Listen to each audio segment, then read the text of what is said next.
বাইরে থেকে একটি দেশ ইউনূস সাহেবকে পছন্দ করে না, বলে তুমি যাও তুমি যাও। বাংলাদেশ থেকেও কিছু দল এবং মানুষ তারা ডক্টর ইউনূসকে ভালো পায় না, কেন? তিনি যুবকদেরকে ভালো পান।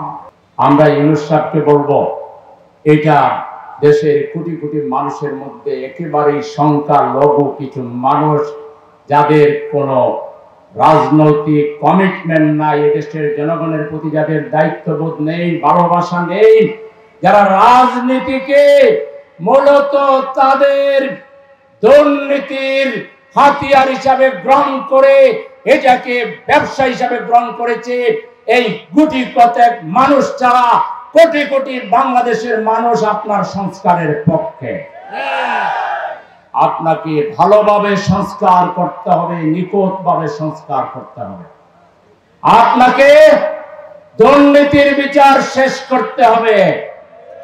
আপনাকে বিগত 17.5 বছরে আমাদের যে টাকা বিদেশে পাচার হয়েছে এটা ফেরত আনতে হবে।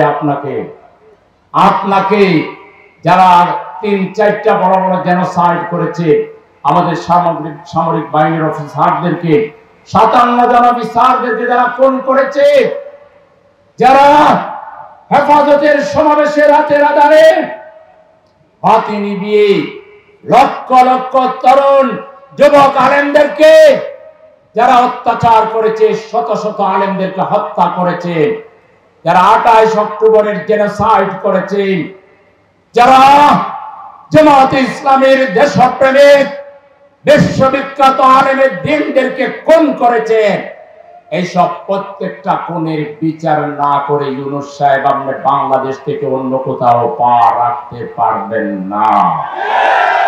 আপনারও দেশের প্রতি একটা দায়বদ্ধতা আছে, ঠিক কিনা? এদেশের জনগণ আপনার সাথে আছে। আপনি সাহসিকতার সাথে সংস্কার সম্পন্ন করুন, বিচার সম্পন্ন করুন।